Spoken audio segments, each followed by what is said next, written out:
Pode ser? Então, damos início, Patrícia. Boa tarde a todos. Muita alegria e muita honra, em nome dessa causa, estou aqui presente. Obrigada pela presença, doutora Nora, Fabiane. Compondo essa mesa, eu me apresento, então. Sou Patrícia Feijó Evangelista Vinck, sou arte-terapeuta. Fiquei imensamente feliz com a citação do Rodrigo em falar da arte-terapia. Realmente muito nova dentro do contexto do autismo. Tenho como lema cuidar das emoções com arte. Esse seria o tema fulcral da arte-terapia, quando a gente trabalha as emoções e os sentimentos. E dentro do autismo, um pouco além, porque temos nas funções executivas algumas dificuldades. E o trabalho minucioso com os materiais faz com que todas essas funções sejam trabalhadas. Além da questão psicoemocional e da psicomotricidade fina e ampla, quando se trabalha o corpo e as questões da arte em si. Então, fiquei muito feliz de todo esse contexto artístico, tanto musical quanto das expressões das linguagens artísticas nesse momento.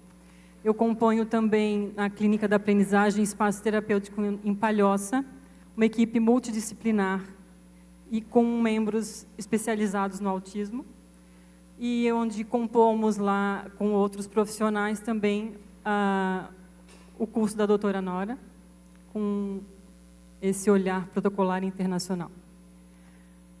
Em falar do curso da doutora Nora, quero deixar registrado a minha imensa alegria e gratidão de compor o Instituto de Nora Cavaco como membro.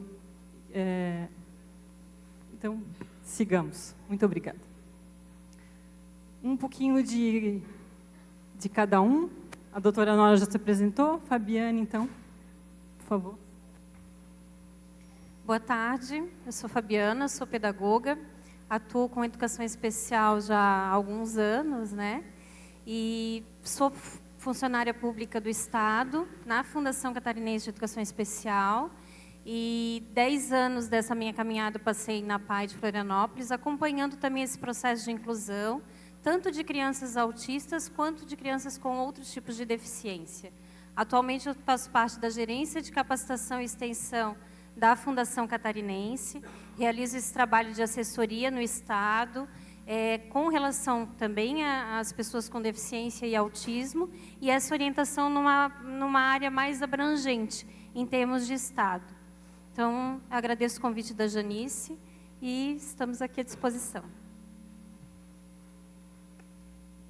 Boa tarde, eu sou a Arlete, mãe do Marcos, que quando recebemos o primeiro diagnóstico não foi legal, como ele próprio falou.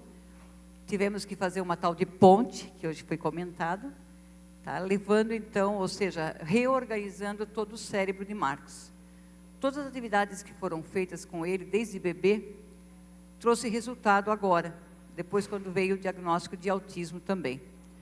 Hoje, eu e meu marido estamos aposentados e acompanhando o Marcos, levando conhecimento, levando um pouquinho de esperança, tá, para os pais, para professores, tentando levar um pouquinho de aconchego até, de que autismo não é esse bicho todo que os médicos passam para a gente, né, quando a gente vai numa consulta, que acha que eles não podem nada.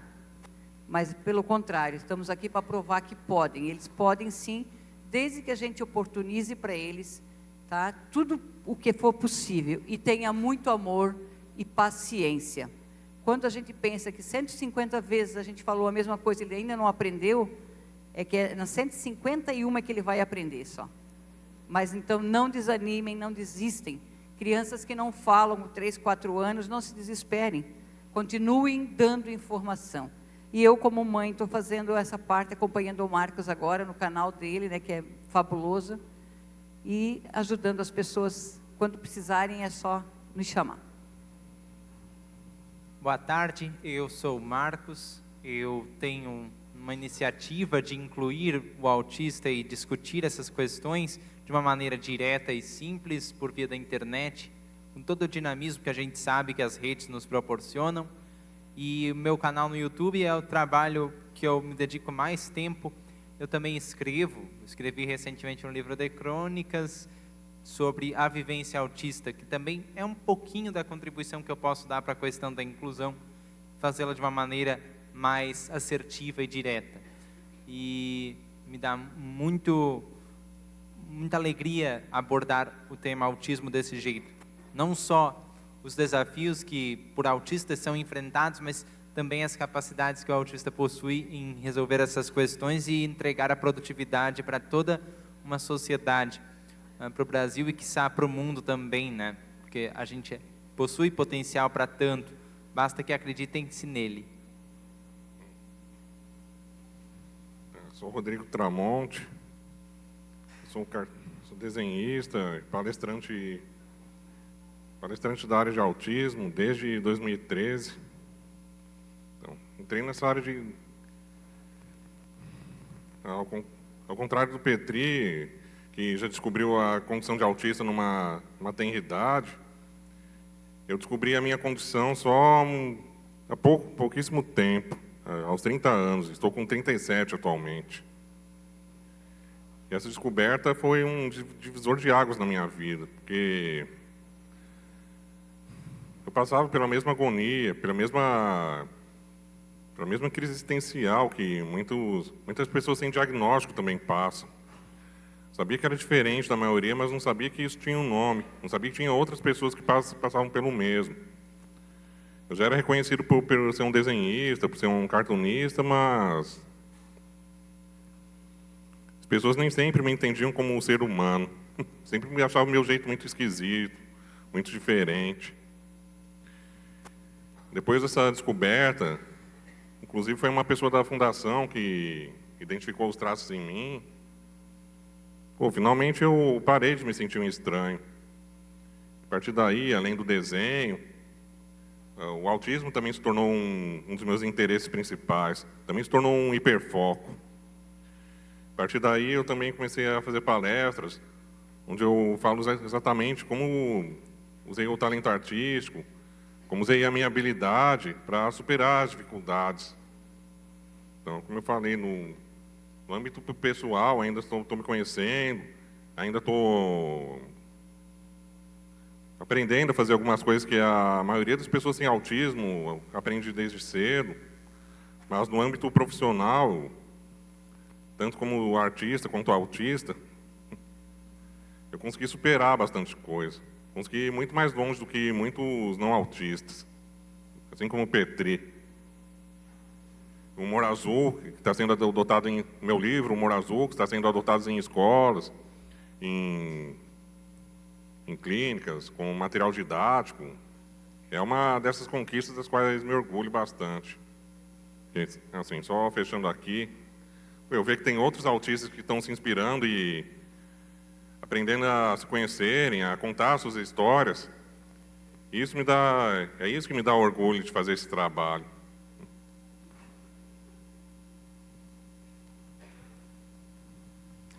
Então, perguntas? A gente tem microfone do lado de cá. Janice? Como está sendo filmado, gravado a matéria, quem for falar, diz o nome, tá? Antes de... levanta para ficar melhor, tá?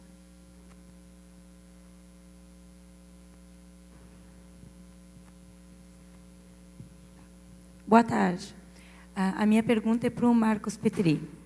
Marcos, eu sou professora auxiliar de educação especial de um menino de 4 anos. O que me chamou a atenção na sua palestra foi quando você falou que o que ajudou você a entender o mundo foi o seu irmão chamando você para brincadeiras e tirando você da sua zona de conforto. Como a professora auxiliar de educação especial, eu tento sempre, como eu não tenho a visão do autista, né, eu imagino, e eu faço o melhor que eu posso, e eu tento sempre deixá-lo cômodo, como assim, não deixar ele incomodado para que ele não se desequilibre. Mas como você falou que com a interação com seu irmão, aí eu associei isso à interação dele com as crianças. O que você sugeria da atividade como você teve com seu irmão, do que eu poderia deixá-lo fazer assim com as crianças? De que forma essa interação com as crianças podem ajudá-lo, né, na escola?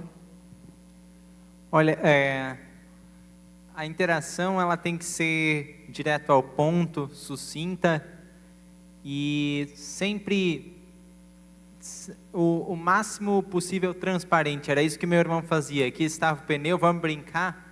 Se depois a gente resolvesse fazer outro tipo de brincadeira lá pelo meio, a gente se acertava e todos os detalhes eram dirimidos depois, não a priori.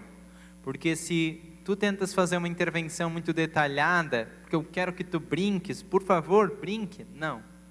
É muito estímulo, sabe? Então, uma proposição, um objeto que seja, pode ser uma proposição. Olha só esse carrinho, vamos brincar com o carrinho? Aí pegue outras crianças e incentive que elas façam o mesmo, vamos brincar com o carrinho. E ele associa o carrinho e brincar. É mais fácil. E ele se sente mais integrado, mais à vontade, do que se for uma proposição complexa.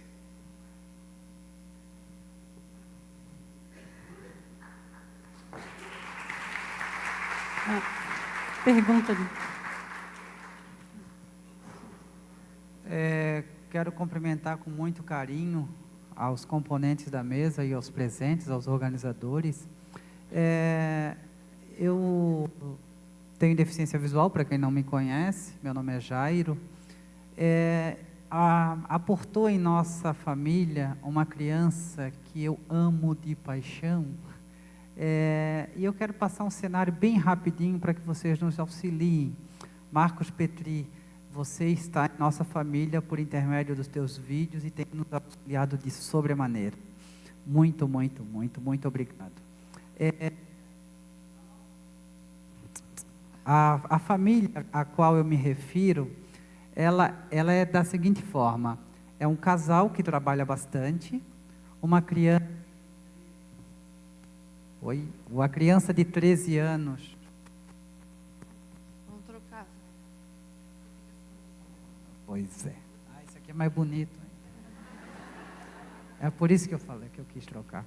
É uma criança de 13 anos e o Denis Júnior, que tem 1 ano e 6 meses, que é um amor de pessoa. Ele consegue ele ainda tem algumas, ele consegue fazer algumas coisas. Eu não sei exatamente o que isso significa, mas ele em alguns momentos manda beijo, o tchau ele fala tchau, não é sempre, mas dependendo do estímulo ele fala. E tem aquelas coisas características, né? Brincar sozinho e etc. Então, essa família, por descobrir o autismo na vida desse bebê maravilhoso há pouco tempo, fazem algo em torno de 30 dias, é uma família que está bem desorientada, né? Nós estamos bem desorientados, porque esta família não tem rotina absolutamente nenhuma. Uma família que gosta de fazer festa em casa, eles têm uma piscina, a criança adora a água, e é isso que me preocupa, né? Eu estou levando os 2 livros que eu adquiri aqui, do Rodrigo e do Marcos, para que possamos ter mais informações, né, para aprendermos a lidar com tudo isso. Então, diante de uma família que não tem rotina, que os pais trabalham bastante, né? Claro que agora ele vai ser acompanhado pela AMA Florianópolis, mas diante de todo esse cenário que a questão da rotina é algo bastante complexo, pelo que eu posso perceber, né? Quais são as orientações básicas para que essa família consiga fazer esta ponte e que essa ponte seja com carpê, né, de forma agradável para o bebê engatinhar até os nossos corações e vice-versa. Obrigado, gente. Quem gostaria de responder na mesa?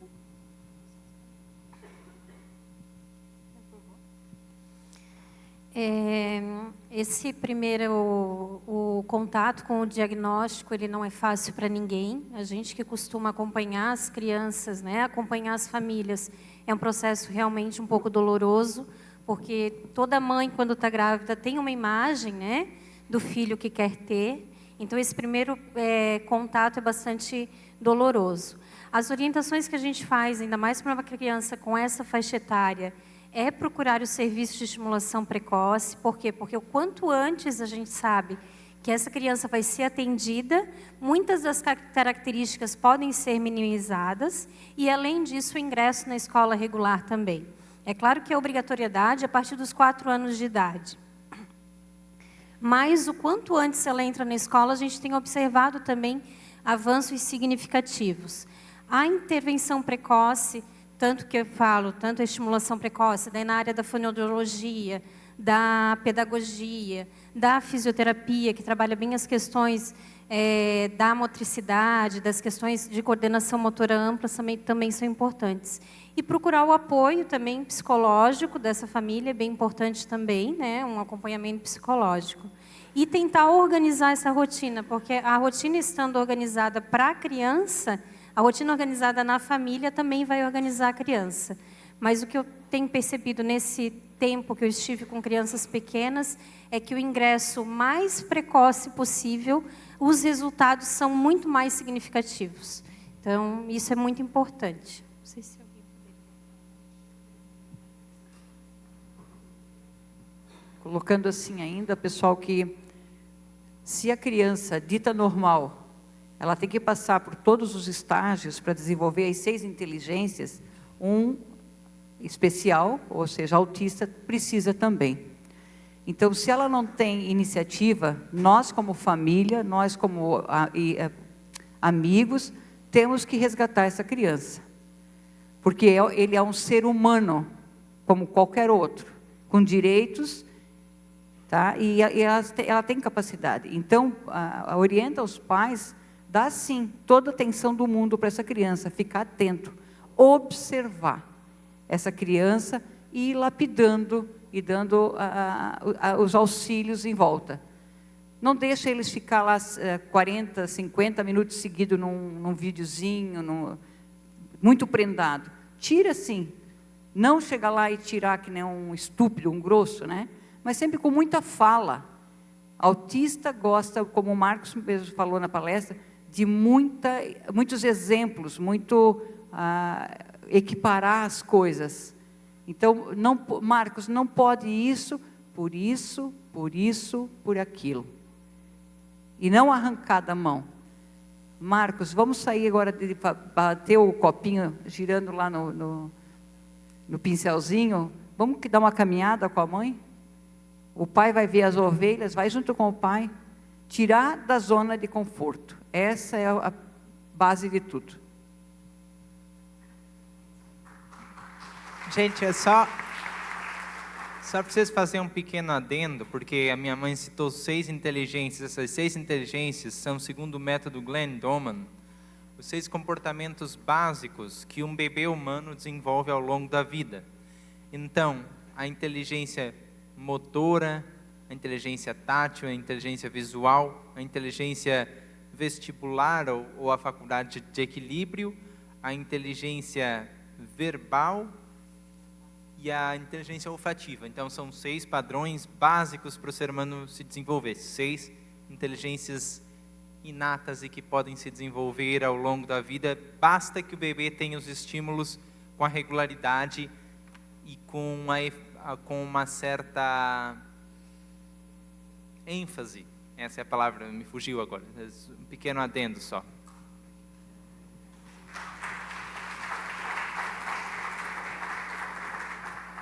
Temos perguntas aqui no meio, depois tá.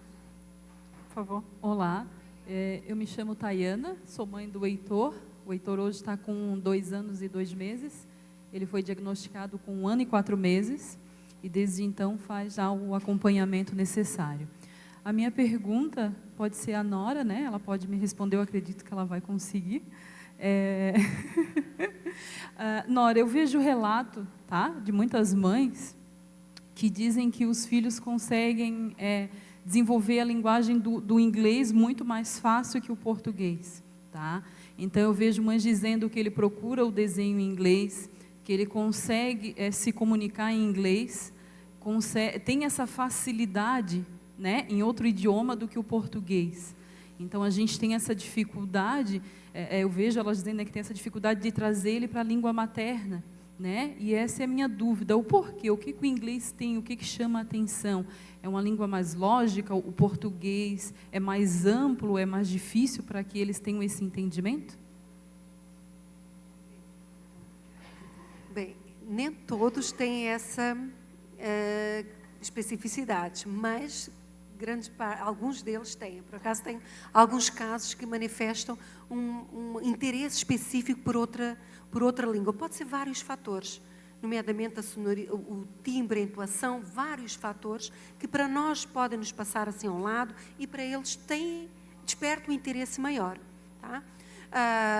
Mas o que é mais importante do que isso, e eu quero que você se centre neste aspecto, é que mesmo falando outra língua, o que você tem que perceber é a componente cognitiva dele, a capacidade de entendimento, se ele consegue interagir, que seja noutra língua, e depois motivar para a língua materna, porque pode ser uma questão de interesse, por vários aspectos específicos, mas o mais importante é que ele consiga, e nós percebermos o que é que ele entende do mundo à sua volta, mesmo noutro idioma. Por isso, priorizar qual é o nosso foco, o que é que você pretende com essa mudança de língua, ou essa adequação à língua materna. Eu entendo a sua questão e a sua necessidade, mas mais importante, no meu ponto de vista, é, se essa criança fosse minha, era tentar avaliar esse potencial que ela tem de perceber, de interagir, mesmo que seja noutra língua. Aí você se adequa e depois faz a ponte para a língua materna. Tá? Palavra com palavra em inglês, palavra em português, jogo de sons, aí colocar música. Você tem que ver qual é o foco e o outro interesse que ele tem. É assim, não há receita. Por isso implica a sua leitura, a sua avaliação daquela criança, dos seus interesses, das suas motivações. Tá? E conseguir retirar, então, o melhor desse quadro. Eu também tenho uma precisamente, ela estuda inglês. Mas e a mãe não fala inglês, o pai não fala, mas ela visualiza, tem a ver com música, neste caso, música, desenho animado, não sei como, vinheta, né? Televisão, desenho animado, em inglês, tudo isso ele capta. E tem uma área, tem a ver com áreas do cérebro mais desenvolvidas para essas questões. Tá? Não é nem todas as crianças têm, mas algumas têm a nível de funcionalidade cerebral, de assimilação, de entendimento. Há vários fatores que você tem que desconstruir e que não seja uma barreira, mas sim um fator que potencie para a nossa língua. Tá?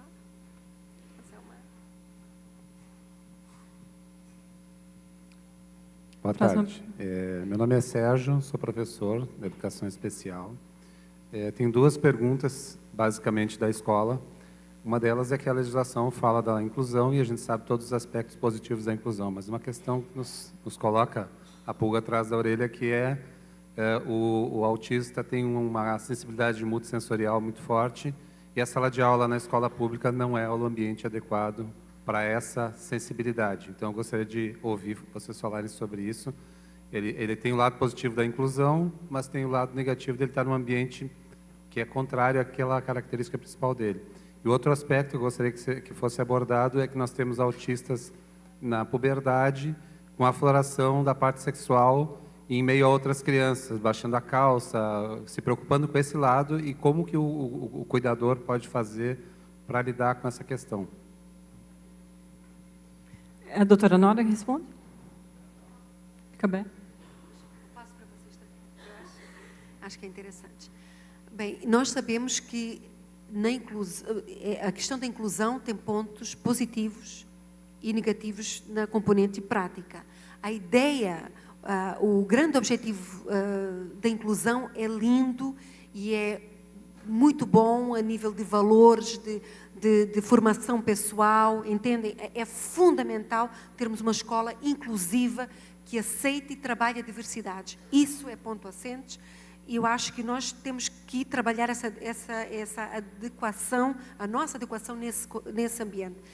Tem pontos negativos no sentido de dificuldades de recursos, da tipologia do autista que temos na nossa sala, mas aí, lembra quando eu falei que aquele outro profissional, outro professor que é especializado, que está lá na sala, não é diretamente para trabalhar com aquela criança, mas para trabalhar com o professor para melhor gestão dessa sala, é aí que incide, que com certeza, eu não sei bem aqui como é que vocês fazem ainda, mas eu faço muito esse trabalho de gestão e de inclusão na sala, com projeto mesmo, visualização e, mais ou menos, sem dar receita, porque cada caso é um caso, mas nós, professor de educação especial e do regular, e com os profissionais que podem lá estar envolvidos, se tem psicólogo, ou fono, enfim, nós temos que ver que potencial que aquela criança tem.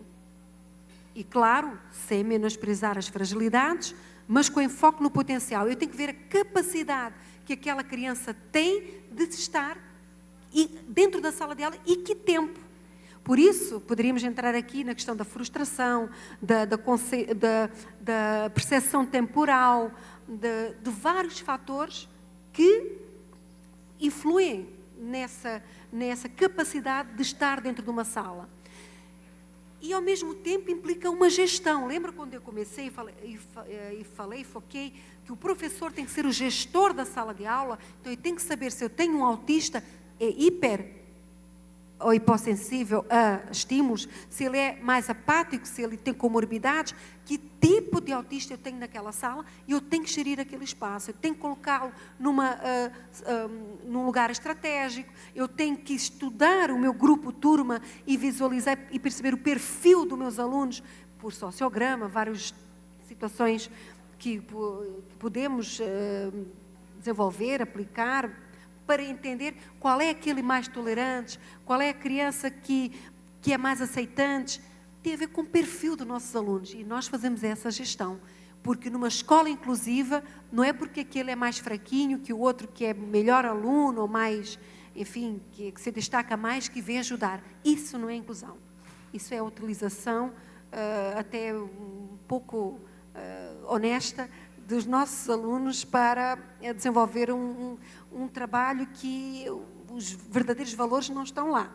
Eu quero é que os meus alunos, alguns alunos que têm um perfil mais tolerante e que gostem de colaborar, no sentido de que sejam parceiros até do professor na sala, que eles ajudem a gerir aquele momento. E muitas vezes eu tenho uns que dizem assim: olha, professor, aqui o Mário ele está inquieto, posso sair com ele? Assim, então vá lá, daqui a pouco você vem. Então vai.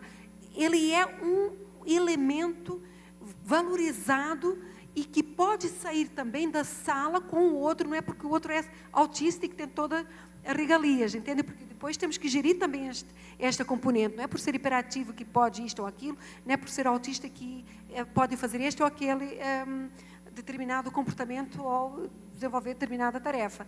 Tem que haver aqui uma cooperação distribuída de uma forma igualitária, tá? Equitativa, melhor dizendo, mas nós temos, enquanto docentes, perceber o que é que pode ser dito para uma turma em geral, que componente, por isso tem que haver uma gestão da aula, que componente de matéria, de conteúdo é que eu tenho que dar, que implica uma especificidade e um recurso de profissional para aquela criança. Quando é que aquela criança precisa de sair da sala para uma sala continuada com o técnico ou até outro coleguinha, porque a exigência da matéria implica determinada atuação, entende? Essa gestão tem que ser planificada, ou então tem que desenvolver estratégias para que no momento da aula isso possa acontecer e você ter que intervir dentro do normal. para que nós não fiquemos descompensados. Porque aqui a grande dificuldade da inclusão, e com estas crianças autistas, é quem descompensa somos nós, enquanto profissionais, entende? Então eu tenho que saber acalmar a minha turma e saber se ele gritar, se ele tiver ali um surto dentro da sala, que para ele é normal. Nós temos que acalmar. Eles sabem que, por exemplo, o Pedro, ele grita de vez em quando, ou que ele faz um determinado comportamento involuntário e que...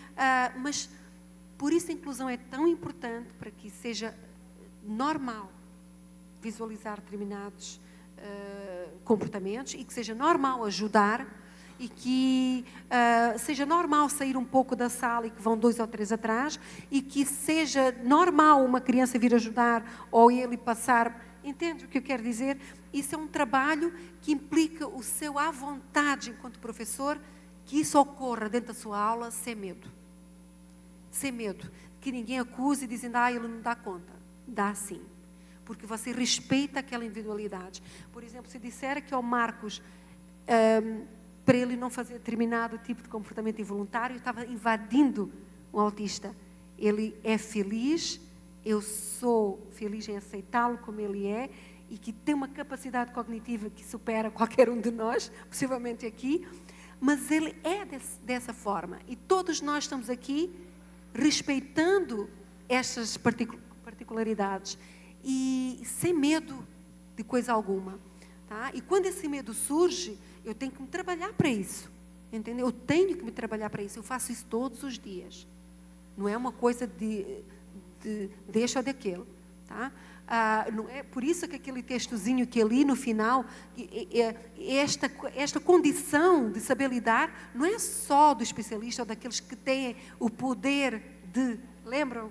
Se vocês interpretaram, acompanharam a minha leitura. Porque todos nós temos esses receios e esses medos. Nem sempre dá certo. E eu tenho que perceber isso e avaliar essa questão. Então, o que eu faço é... Que tempo é que aquela criança autista que eu tenho na minha sala consegue estar dentro de aula? Como é que eu vou programar a minha matéria, os meus conteúdos, para que seja acessível a todos e que ele consiga? E o que não é, porque exige mais especificidade, que tenha alguém a seu lado. Não esqueça que a planificação de uma aula não é para um em particular. Eu tenho que fazer, nós temos que pensar assim, melhor dizendo, eu tenho que pensar que a minha planificação tem que ser possível de ser feita por aquele autista, porque todos fazem. Ao contrário, não acontece. Agora, os objetivos que você tem para cada um é que é diferente. Percebe o que eu quero dizer? Você entende a minha... Então, eu não posso pensar assim, o que é que eu vou fazer com os... Não, eu tenho que fazer uma atividade, a parte da minha aula, dar o meu conteúdo, que ele entenda, a minha linguagem tem que ser direta, clara, com a imagem, use o PowerPoint, use o seu livro, se expresse dentro da sala, convide alguém para vir dar aquela matéria. Aí, que tenha sentido para ele, os outros todos aprendem. Ao contrário, não acontece.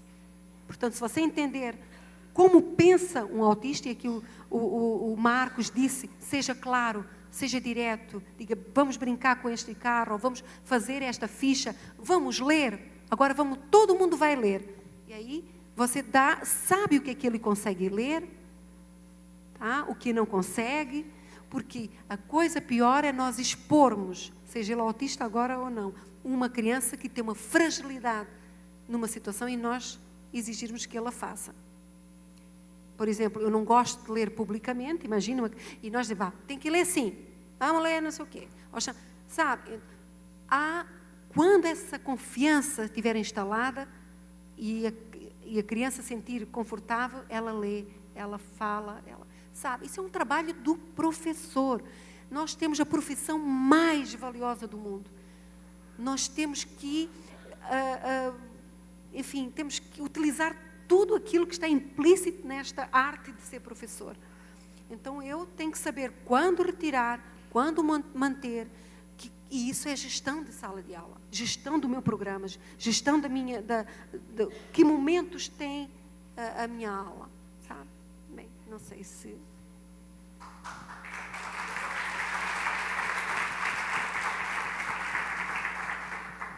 Bem, meu nome é Andréia. Também vai responder? Não. Eu sou mãe de uma criança de 4 anos, Gabriel, meu anjo. E faz 2 anos que eu descobri. E quando nós descobrimos, eu comecei a correr atrás, e através de estimulação, inclusive a PAI fez um trabalho excelente. E ele conseguiu avançar muito, né, de como ele era até como ele está hoje. Porém, no início do ano, e ano passado, 2 anos, ele teve a segunda professora, nos 2 períodos, que ele vai integral para o CI, né, em São José. Só que esse ano eu estou tendo um problema muito sério, que na parte da manhã ele está tendo uma segunda professora, à tarde ele não tem. E a única mudança que teve na nossa vida foi essa. Então eu atribuo assim ao comportamento que ele está tendo. Ele tinha alguns comportamentos quando era menor, tipo de comer sabonete, de comer lenço umedecido, de umas coisas muito estranhas, e bater com a cabeça, né? Por mais que o grau dele seja muito leve. E eu percebo que agora voltou tudo isso. E a minha pergunta é, por quê? Será que essa regressão é pela quebra de rotina? Porque de manhã ele não tem esses comportamentos, porque as professoras, elas sabem agir com ele. Porém, quando chega na parte da tarde, que não tem a segunda professora e as professoras estão inseguras, eu já comentei isso com elas. Eu falei assim, eu conheço meu filho, eu sei como que é. Então, se você passar para ele que você está nervosa, que não sabe como agir, não vai dar conta. Então, assim, ó, por que existe isso deles regredir? Porque, né, eu como mãe me sinto frustrada. Eu fiz um trabalho, a gente chegou até lá. De repente, agora eu vejo que ele está regredindo. Então, eu gostaria de saber por quê, né? Marcos, Rodrigo? Bem, eu acredito que os termos específicos e mais técnicos, a doutora Nora irá te suprir com mais sabedoria e maestria do que eu. Mas, assim, o que eu entendo por crises e regressões com relação a comportamentos é que alguma coisa não se está conseguindo internalizar. E aí, os comportamentos mais típicos do autista, eles vêm à tona com a força totalmente maior. Quando tu falas de se auto-agredir, eu já tive essa fase também. Foi exatamente quando as mudanças de rotina começaram a acontecer, no caso da professora ali, no teu caso, mas no meu caso foi um amiguinho que começou a todo dia ele me incomodava. Ele tentava me beliscar, e daqui a pouco aquilo foi incomodando, eu não tive como dizer para ele, porque muitas vezes o autista falta o traquejo de dizer para, né? E eu também era uma pessoa mais dada a como se fosse assim um lorde, mais ou menos assim, eu não tinha a propensão de... Mas é verdade, é um aprendizado que eu tive, que às vezes a pessoa tem, né? E eu não tinha. E aí foi que comecei a regredir. Então, no teu caso, tente perceber se não é isso. Então, a doutora Nora pediria que ela complementasse essa questão, por conta da parte do embasamento todo, que talvez eu não tenha para supri-los.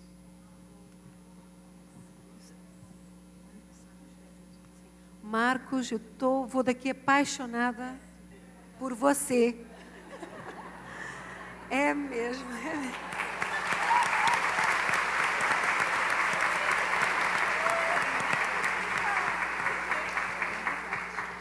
Eu tenho um grande problema enquanto profissional. Eu sou emocionalmente uma desgraça. Então, quanto mais os anos passam, acho que estou pior, mas no bom sentido. Pessoas como você, e como o Rodrigo, mas que fazem com que o nosso trabalho tenha sentido.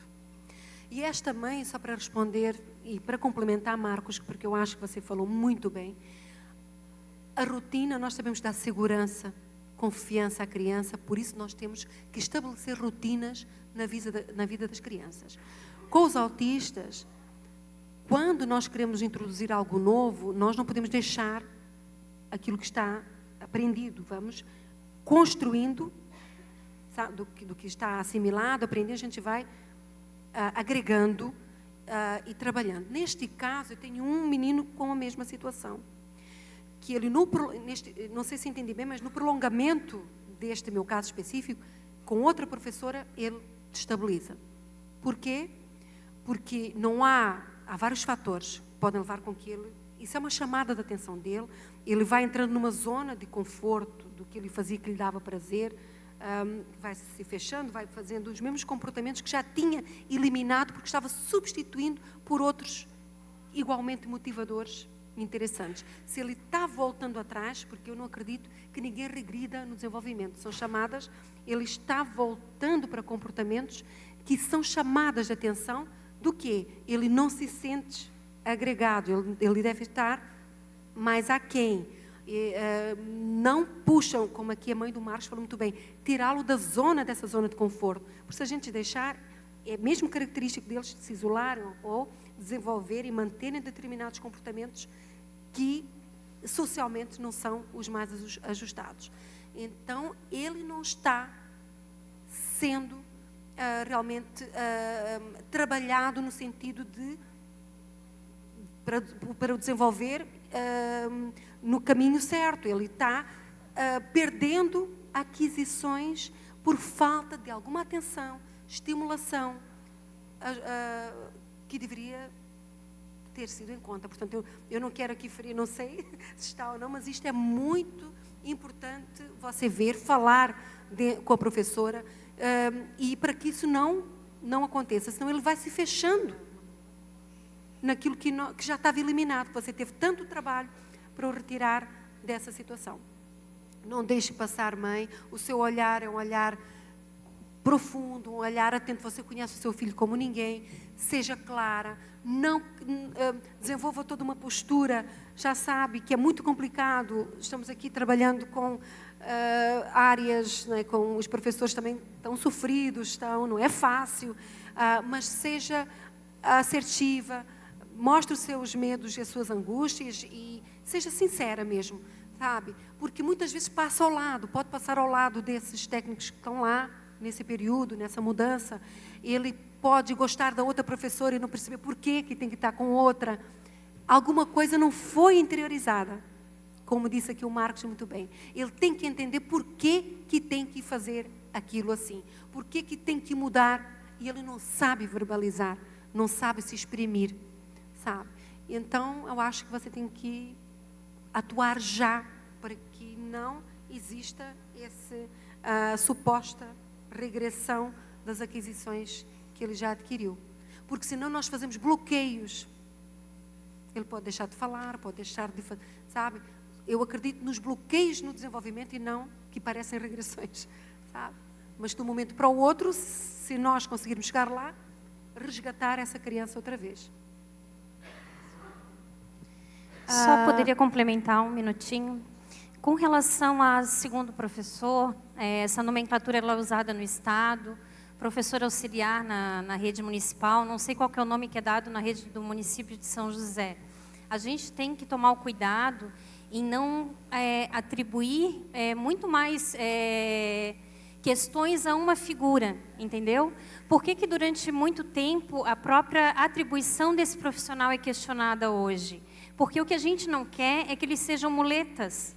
A gente não quer que eles fiquem uma vida inteira acompanhando a criança. A gente quer que eles fiquem num período em que seja necessário para aquela criança, para aquele jovem, para que ele consiga acessar os conhecimentos na escola.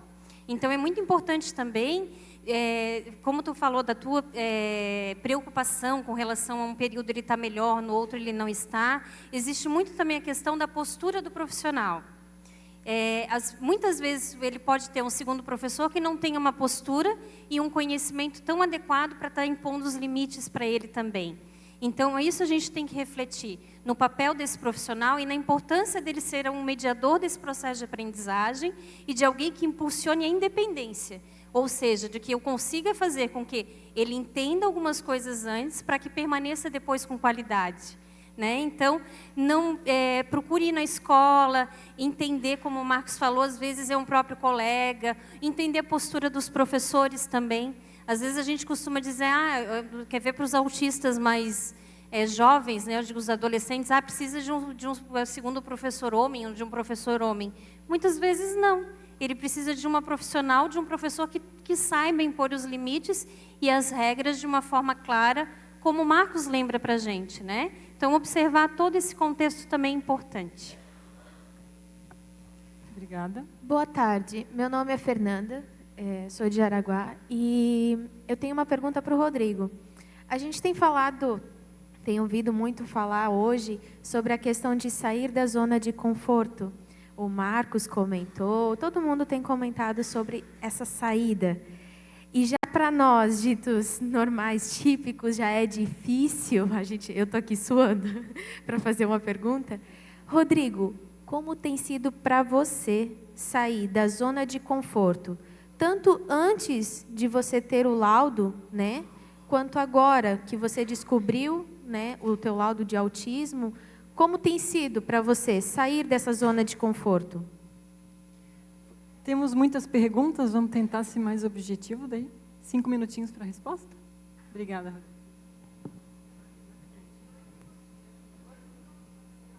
Tá, então. Outra coisa que eu esqueci de comentar é que, assim que nem o Marcos, eu também tenho mais pessoas da minha família, também tenho duas irmãs mais novas. Então, eu convivi com outras crianças dentro do meu ambiente doméstico. Também tinha irmãs que me estimulavam a sair da zona de conforto, né? Também tinha... Eu tenho uma família bem grande também, sempre tive vários primos que sempre tiveram contato comigo. Então, eu ter esse convívio com pessoas da minha idade, na minha própria família, foi alguma coisa que ajudou bastante.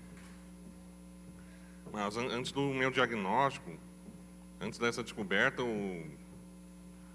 eu também não suportava sair da zona de conforto.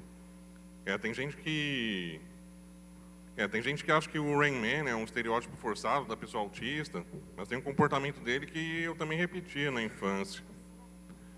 Que quando passava um programa na televisão e ele tinha crise nervosa, meu pai pode comprovar isso, né? Quando tinha que me levar para México, para a praia, nas férias, quando tinha que viajar, eu acabava tendo crise nervosa, acabava brigando com a família inteira. Era aquela criança que batia o pé para não sair de casa. E hoje em dia... Só que daí eu mudei meu ponto de vista. Tudo bem, para a pessoa que faz o desenho animado que eu gosto. Eu sou um fã, agora só que quem passa o programa mesmo é o dono da emissora. Mesmo se aquele programa tiver uma audiência boa, se ele achar que aquele programa lá não interessa mais, ele vai tirar do ar. Então, outra coisa que eu aprendi com esse trabalho, com esse contato com as pessoas, essa descoberta da minha dificuldade de sair da zona de conforto. A gente tem que aprender a valorizar quem se preocupa com a gente. Aí começa a troca. Se preocupar com alguém que só está interessado em você como um cliente, ou como uma estatística, isso aí é perder tempo. Eu vi o esforço que vocês fazem para cuidar de seus filhos. Muitos até abandonam os empregos para se dedicar integralmente aos filhos. Esse que é o verdadeiro sentido de amor. É isso que falta esse que é o passo fundamental na nossa jornada de superação. E como o Marcos falou também, né, quer fazer um autista mudar de ideia, não fique punindo ele como se estivesse errado por pensar do jeito dele. Explica por que mudar de ideia vai ajudar ele.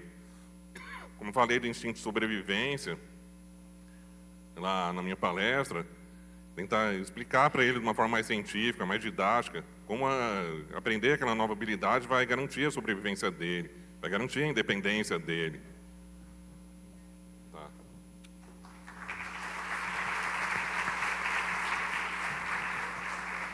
Só um minutinho, por favor. É que complementando as duas perguntas da pessoa lá em cima. Peço desculpa, não dei resposta à sua segunda questão, que é a questão da sexualidade. A sexualidade nas escolas tem que ser abordada. em Portugal, é obrigatório a educação sexual nas escolas. Foram atribuídas aos professores de ciências, mas depois não foi muito fácil, porque a vertente, a forma como ensinavam, não é, é diferente daquela que nós queríamos dar quando se fala em educação sexual, que tem a ver com questões mais subjetivas, como o amor, o cuidado, enfim, diferente de um professor de ciências que dá só o aparelho reprodutor, todas aquelas questões que nós sabemos. E, enfim, se é importante para todos os jovens, crianças e jovens, enfim, que estão dentro da escola, para o autista não é diferente, ou para a pessoa que tenha algum tipo de especificidade, enfim.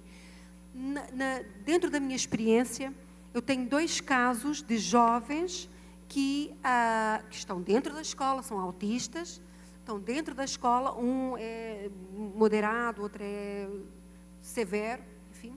E como estão dentro da escola, dentro da sala de aula regular e depois dentro da sala de educação especial, e como estão em contato com todos os outros jovens da turma, eles brincam muito, porque a inclusão permite isso, lidar de igual para igual, e sabem que ele fica focado em certas coisas, e dizem para ele, olha menina, olha, vai ali, mexe ali, faz assim, coisa que acontece normalmente dentro de uma escola, né? E, com os jovens. Só claro que ele leva tudo assim, à letra, como nós dizemos, lá vai ele e mexe na menina e faz, mas não sei o quê. As meninas que também estão sensíveis à questão e sabem o que o define, como é que ele funciona, como ele entende, sabem como lidar e dizem, olha, não mexe, se eu não quero, você não me toca. Sabe? Entende? Então elas bem de uma forma, isto é só dar um exemplo desta experiência e depois posso ir mais específica à sua questão.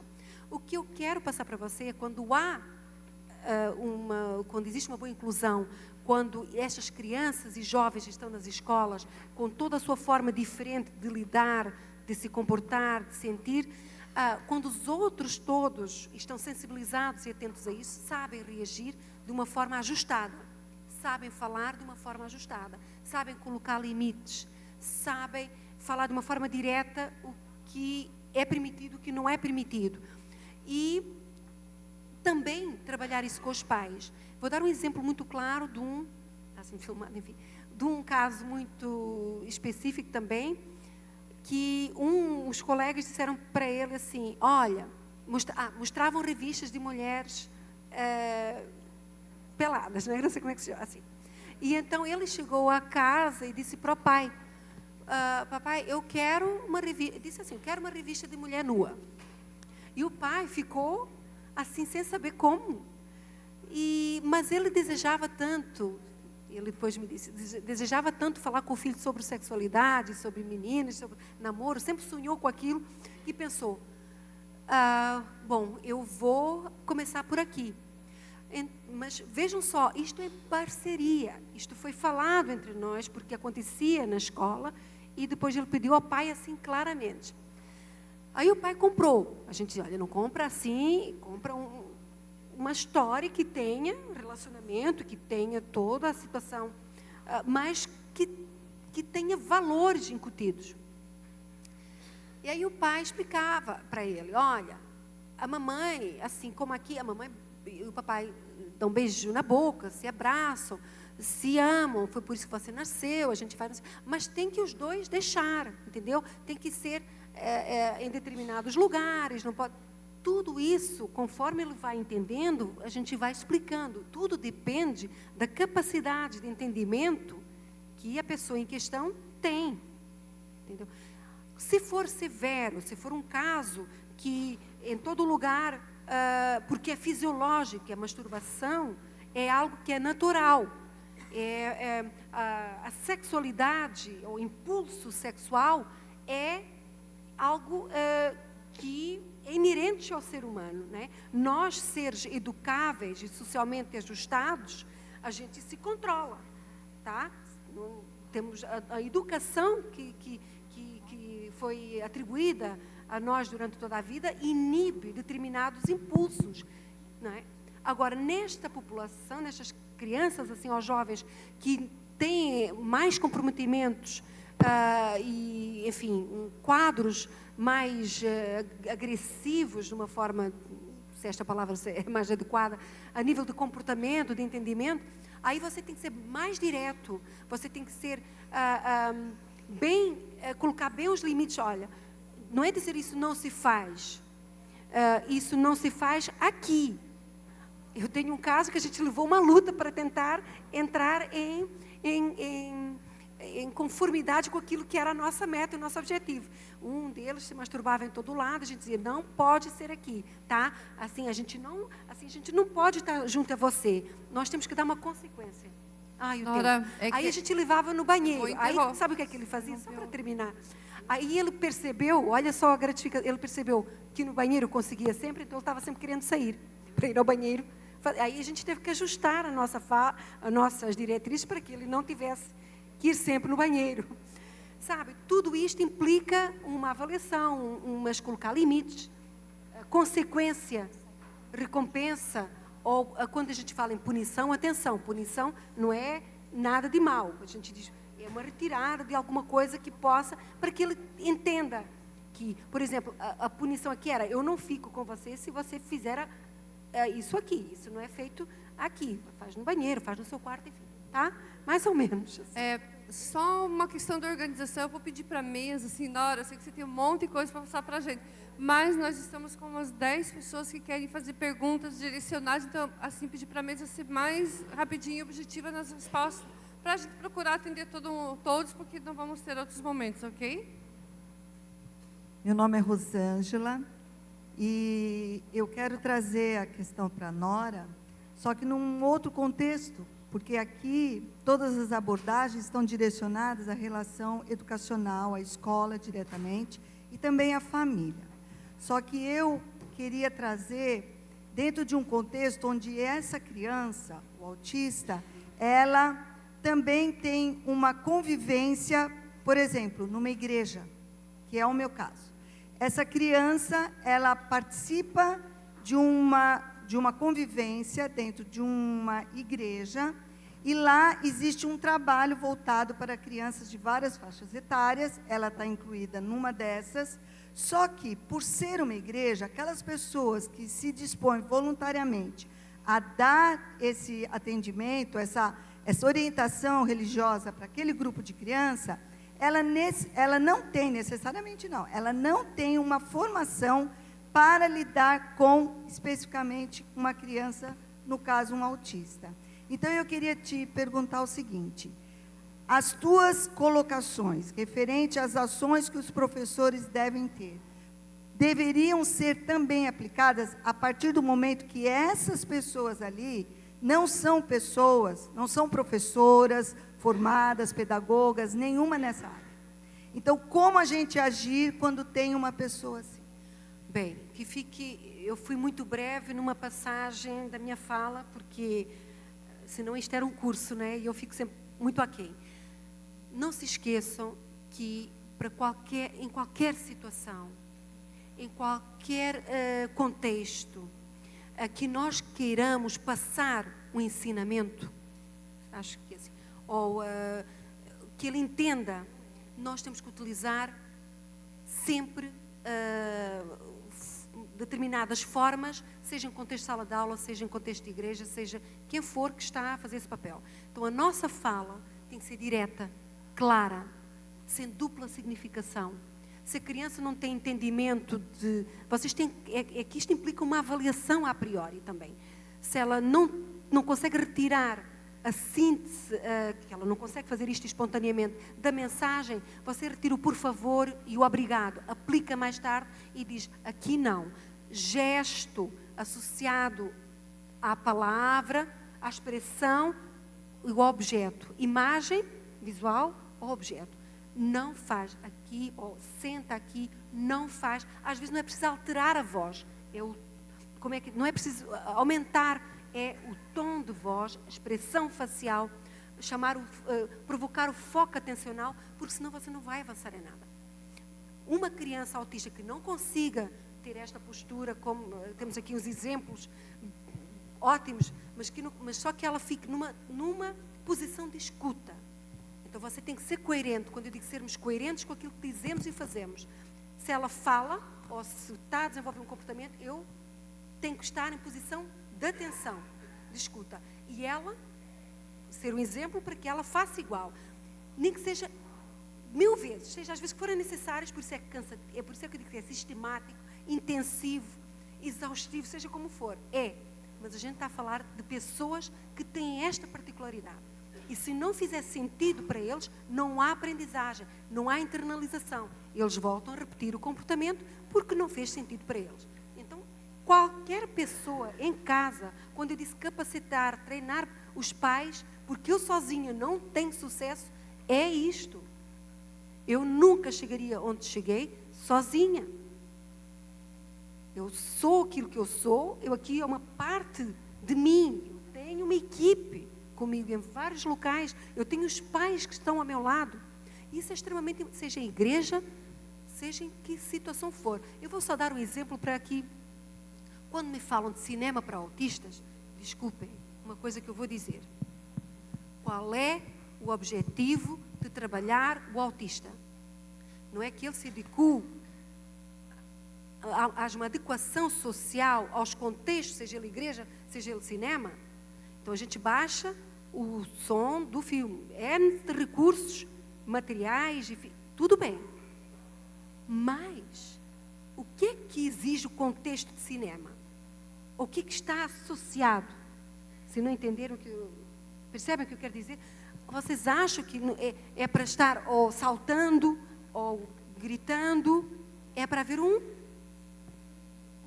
ajuste dentro daquilo que é possível com aquela população autista. Eles têm que saber que é para o tom de voz baixar, até ir, vamos trabalhando essa questão. É o sentar, é a adequação às várias situações, entendem? Isto é assim, nada está errado desde que a gente tenha um foco bem definido. Desde que eu saiba qual é o meu objetivo para aquela e aquela situação. Agora, não tem que se fazer, tem que haver um trabalho ajustado aos contextos. Por isso não é a igreja, não se grita, mesmo que a criança grite muito, tá? Mas a gente, se ela não verbaliza e grita, eu não posso dizer, não grita, porque aí eu estou eliminando aquilo que é mais próximo da fala.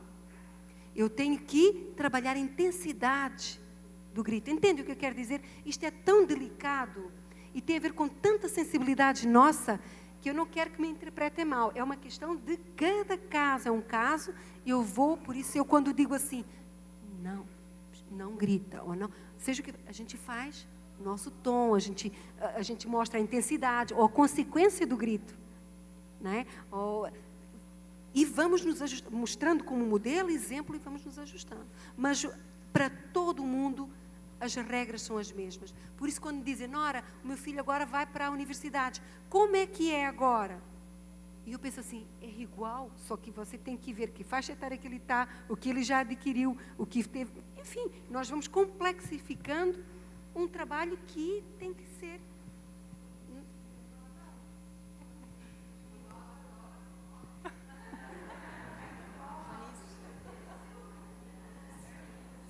Lá em cima?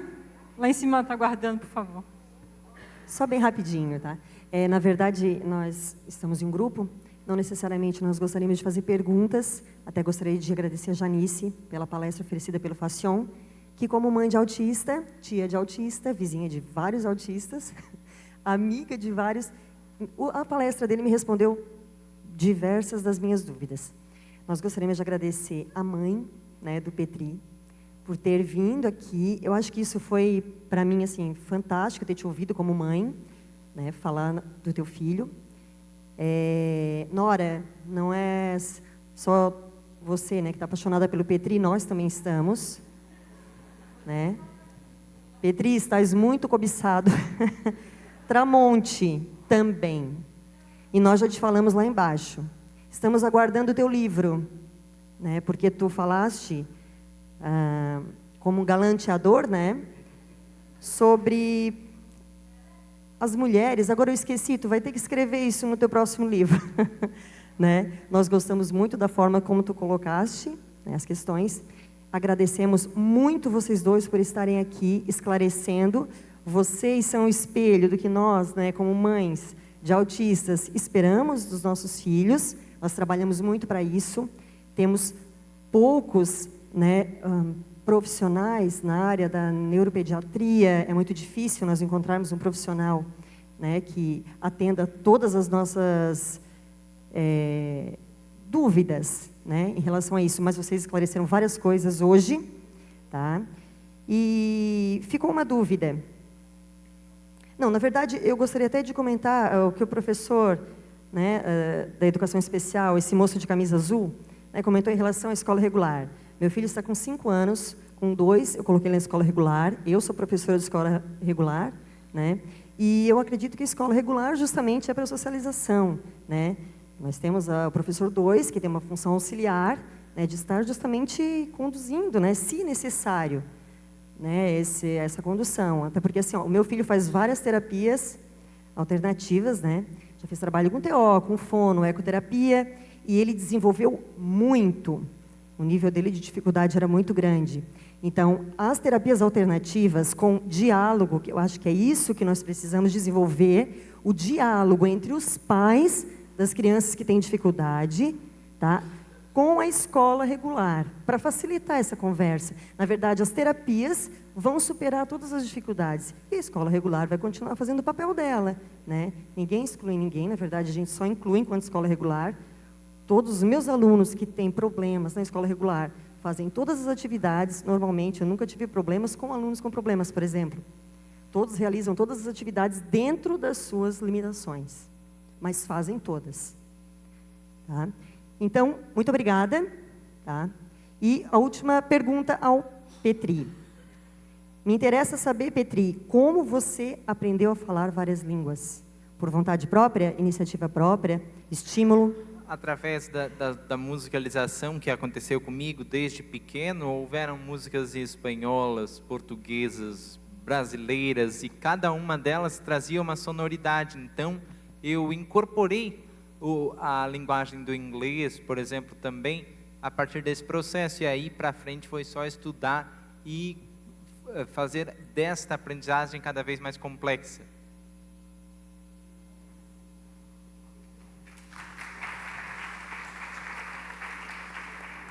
Perguntas?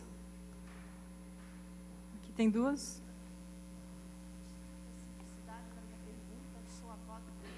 Não está funcionando. Janice não está funcionando ali. Ó, até a pilha do microfone está acabando. Eu sou a avó do Bento, ele vai completar 4 anos. Bem pertinho, a gente não está ouvindo. Ele vai completar 4 anos esse mês. E a minha pergunta pode ser até boba para quem não tem autista em casa. Eu gostaria se a mãe do Marcos pudesse me ajudar. Ele entra num desespero, numa dor muito profunda em 2 situações.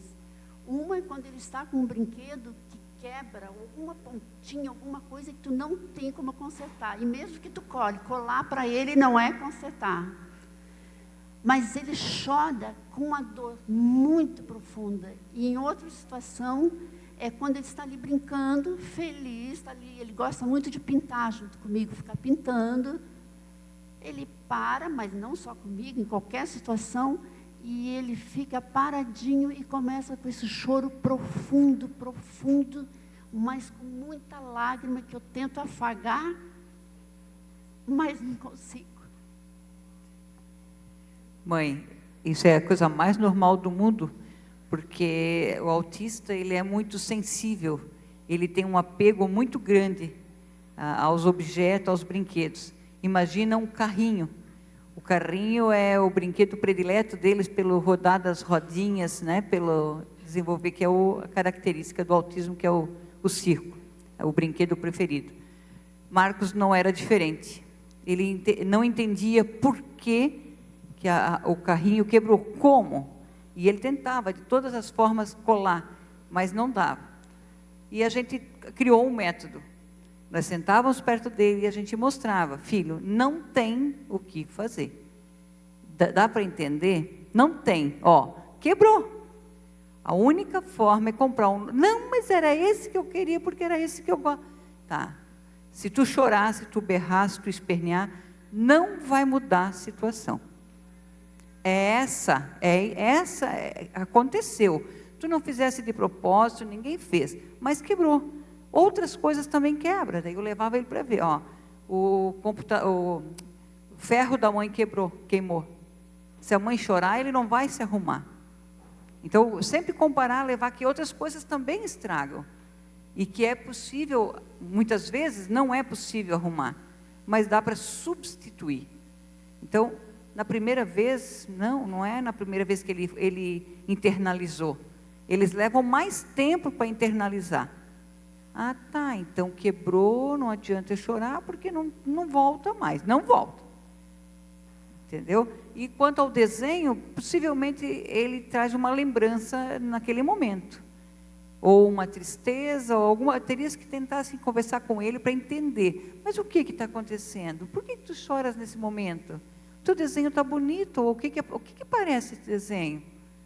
Tentava se aproximar o máximo dele. Vou te dar. O Marcos quer tirar meu microfone. Mas eu vou passar para ele.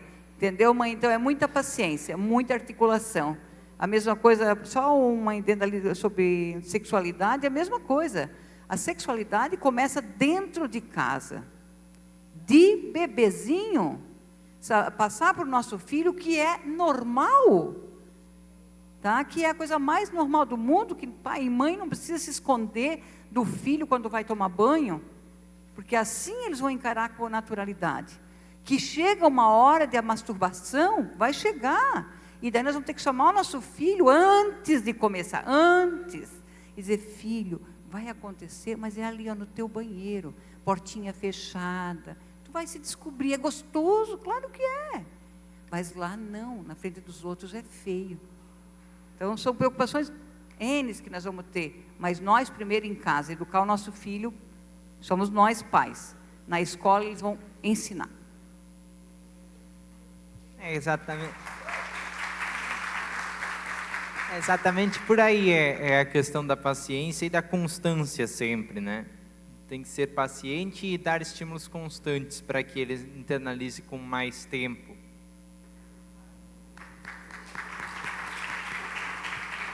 Eu queria complementar duas coisas. As crianças mesmo autistas também têm que passar por frustrações. Então, são essas frustrações onde quebra o brinquedo que eles vão ter que passar.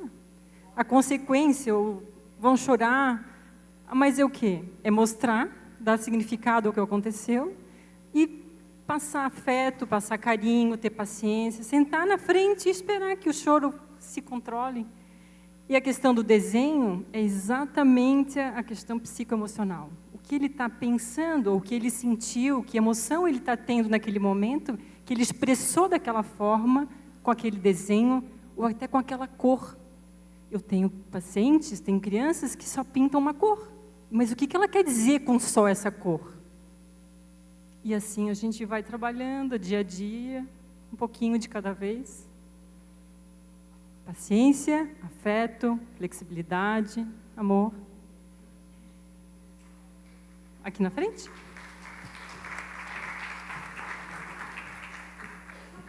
Boa tarde, eu sou Rafaela, mãe de um autista, o Benjamin, de 7 anos.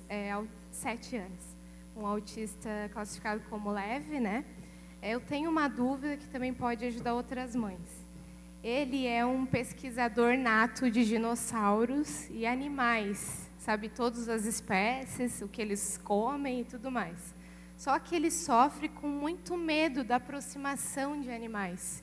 Ele acha muito lindo, fofo, mas quando ele se aproxima, ele treme, ele quer colo e às vezes a gente corre alguns perigos na rua, né? Que ele quer se atirar. Então eu não sei o que faço se a gente tenta aproximação ou se abraça e por que desse amor, mas a distância, né? Acho que pode ser uma dúvida também relacionada a esses medos que eles têm, apesar de gostarem muito da pesquisa. Dinossauros, Marcos também fez todo o estudo, tá? Ele, desde a de espécie, quem era agressivo, quem não era, onde ele morava, quem é isso, quem é... Tudo ele passou pela fase. Mas também tem medo de animais, tá? Então, volto a falar, mais uma vez, é a conversação de novo. É tu ir lá no chão, colocar todos os dinossauros no chão, cachorro, cavalo, etc, etc, bichinho, e tu vai mostrando que alguns são ferozes, porque eles estão se defendendo. Né? Então, assim, ó, tem uns que tu pode se aproximar, outros não. Então, tem que tomar esse cuidado. Uns são perigosos, são venenosos, outros não. O ser humano não deixa de ser diferente. Tem seres humanos bons, filho, mas tem uns que não são. Então, tu também tem que tomar cuidado. Infelizmente, nós chegamos a esse ponto, nós temos que ensinar isso também para os nossos filhos. E esse medo louco de correr, ele vai perdendo. Desde que tu vai falando para ele, explicando. Calma, a mamãe está contigo. Segurança. Calma, tu vais lá, vai ter cachorro, mas ele vai estar amarrado. Sempre dá a informação. Aí ele vai se sentindo segurança. Quando ele se sentir preparado, ele vai te dar a resposta. Temos mais espaço para 2 perguntas. Vamos lá. Já com o microfone, já. Então, passa ali. Eu ouço ela e depois eu te ouço, tá? Lá, Obrigada. por favor, então. Meu nome é Cris Decker, né? Eu trabalho na rede municipal de Antônio Carlos. Eu sou professora de uma criança, então, com autismo, uma menina de 6 anos. E eu gostaria de saber, independente de quem responder, se a minha forma de trabalhar, que eu descobri com ela está certa. Estou até com a mãe dela aqui do lado. Então, assim, com a Marcela, eu percebi que a gente tem que trabalhar muitas vezes a repetição. Isso, claro, né, tanto no lúdico quanto na parte ali didática. Ela não é verbal, ela tem bastante dificuldade em comunicação ainda, e agora ela está começando assim a se entregar os afetos e carinhos a gente. Tanto aos colegas quanto professores, todos da escola. Até que eu percebi nessa necessidade desse contato dela com a escola, que é o primeiro ano que ela entrou então, no fundamental, ela não tinha esse vínculo todo, né, com todas as crianças, até de maior idade, com as pessoas mais adultas. E eu trabalhei durante essa semana toda a conscientização do autismo. Então, com a permissão da mãe e da escola, eu fiz um projeto na escola de trabalhar vários dias com palestras, mostrar a realidade do autismo para as crianças, apresentar a Marcela a toda a comunidade escolar e também a todos os funcionários. E pelo que eu pude ver, isso deu extremamente certo, porque até na mesa do lanche de ontem, a mesa estava lotada de crianças ao redor, querendo conhecer a Marcela e a maneira dela de convivência, né? A vivência dela diária. Então, voltando à parte então, de sala de aula, essa forma que eu estou trabalhando com ela, da repetição, eu pude perceber que ela está aceitando, só que tem momentos que ela faz a negação dela, que ela dá a fugidinha, vai lá para o cantinho dela, se afasta, fica quieta, e eu vou lá, busco ela e coloco ela novamente aos afazeres dela. E ela vai dando continuidade, devagar com isso. E no final eu concluo com ela, dela ser independente a fazer essa tarefa sozinha. E muitas vezes eu estou tendo assim, uma resposta muito boa. Eu gostaria de saber, tanto ao Marcos quanto a Nora, tantos outros aí dos componentes, se eu posso dar continuidade com esse trabalho. Se isso, de fato, para ela tem importância de refazer as coisas várias vezes, sendo que o trabalho é lento, porque a gente está repetindo, tanto cores, letrinhas, números. Se isso para ela, a gente vai tirar alguma... Eu estou fazendo alguma boa ação nesse meio para ela. Obrigada. Olha, o teu trabalho está certo com essa repetição. E quanto àquele afastamento da tua aluna, ele acontece por quê? Porque, apesar da repetição ser um método amigável ao autista, quando se agrupam muitas mudanças de rotina e muitos estímulos que sejam, ele precisa organizar. Lembra lá dos guarda-roupas? É exatamente isso que eu percebo no teu caso, que ela vai se organizar e depois vai voltar para o teu aprendizado. Respeitando esse ritmo, está tudo ok. Ela tem todas as bases que foram criadas para ela despontar o aprendizado, dentro do tempo dela, que costuma ser mais lento. Só colocando, desculpa, que encharque o cérebro da criança de conhecimento. Apesar de ela não te dar o retorno agora, mas encharque. Vai ter um momento que tu vai pegar, vai espremer e vai sair. Tá? Tá aqui a prova viva disso. Por mais informações que a gente dava para Marcos, ele não nos respondia. Não dava o feedback. Dava quase vontade de desistir. Mas não é por aí. Então, dê muita informação. Não verbal, fala direto a mesma coisa. Põe muita música à noite. Porque uma hora o cérebro vai registrar e internalizar e vai te devolver. Temos mais uma pergunta, Janice? Só mais uma e encerrou. Ah, sim, a nossa amiga ali já está esperando.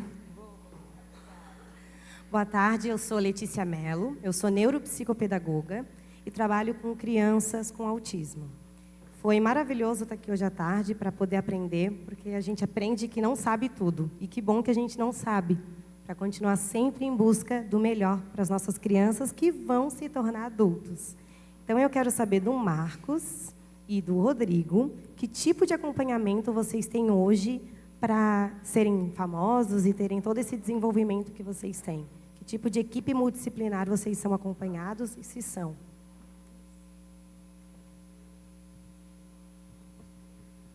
Então, uma outra coisa que eu não tive tempo de falar na palestra é que eu tenho... eu faço psicoterapia, inclusive com uma das voluntárias lá da Autonomia, a Michele. Eu senti isso desde que adotei essa rotina de palestrante.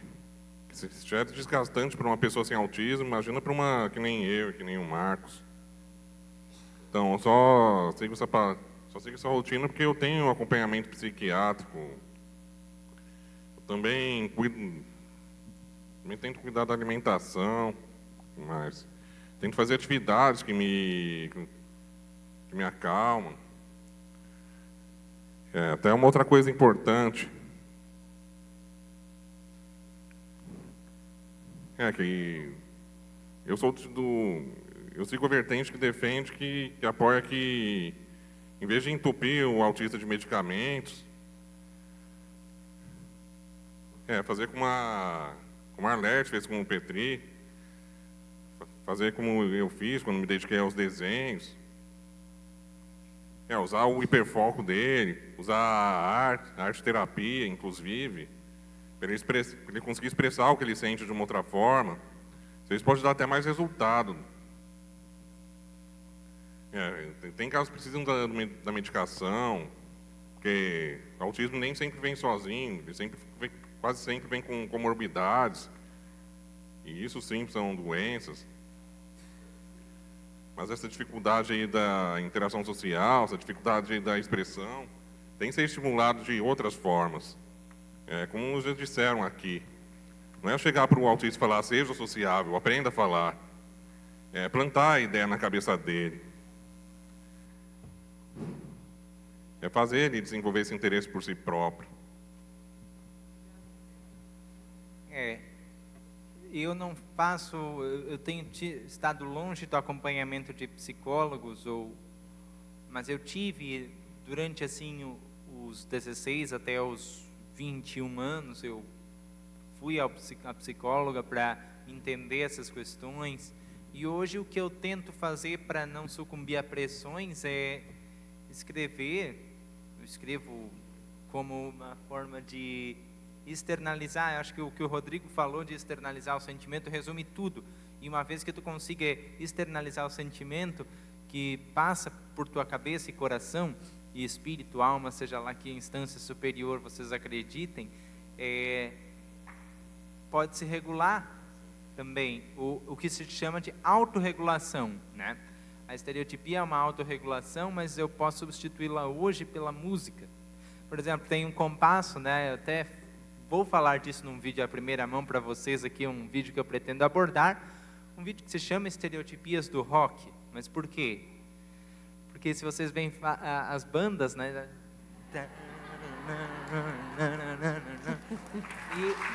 E aquilo, só complementando, né? Aquele movimento característico, né? Para mim, com o tempo, eu olhei para eles, para os meus grandes ídolos, e disse, nossa, eles estão estereotipando, enquanto eles tocam seus instrumentos, é para regular a realidade. E uma vez que eu tenha isso, só para concluir o argumento aqui, ser sucinto, uma vez que eu tenha isso, eu consigo mais estabilidade na minha vida pessoal e, de novo, não sucumbo às pressões e mudanças súbitas de rotina que acontecem quando se é palestrante e escritor e se tenta o sucesso num mundo tão superexposto que é o da internet.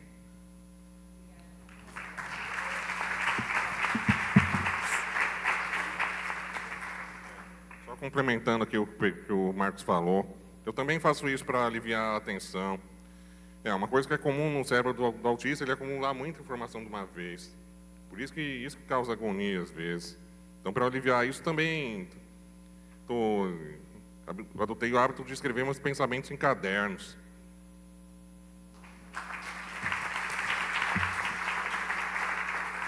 Então, encerramos as perguntas, mas eu queria deixar a minha mensagem. Todos nós temos intensidades emocionais. Delas surgem sentimentos. E desses sentimentos é que partem as questões da nossa vida, do nosso dia a dia. Então, essas intensidades, nós, neurotípicos, vamos pensar assim, podemos nos autorregular, sabemos como? De diversas formas, ouvindo uma música, indo nadar, caminhando, fazendo um exercício, meditando. Mindfulness está aí para nos mostrar que é uma grande saída também, como uma terapia alternativa. Mas desenhar, escrever, fazer poesia, pintar, tocar, criar, fazer melodias, não importa se vai ser para o mundo ou para si mesmo. É isso que importa, é a expressão. Expressar essa intensidade e fazer com que a gente consiga se acalmar. Então, eu queria deixar uma mensagem para o ano, em muita alegria estar participando do congresso. Janice, muito obrigado pelo convite. Essa poesia eu fiz em 2014, mas ela continua muito atual e me lembrou sincronicamente uma fala do Marcos, que ele diz que é necessário uma luz no caminho. Então vamos lá. Mensagem ao coração. É chegada a hora do desabrochar, do despertar. É o momento de estender a mão para iluminar o caminho, dando voz e vez aos anseios, aos sims e aos nãos. Movimentar o corpo e hastear a bandeira do seu próprio espaço e tempo.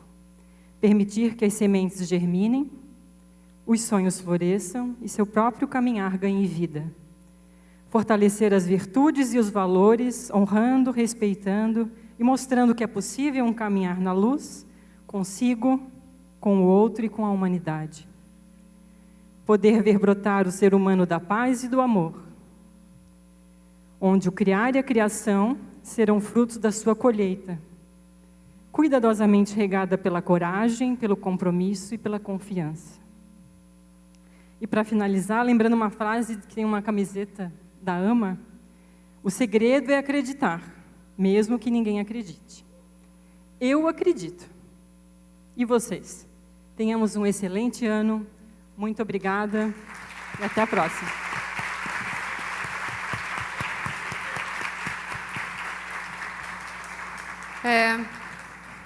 Só um minutinho. O pessoal está pedindo o e-mail do pessoal da mesa. Eu quero pedir autorização para passar, porque a gente fica com o e-mail de todos os palestrantes, para quando passar a matéria e o vídeo para vocês, poder passar o contato. Pode ser? Na hora? Sim.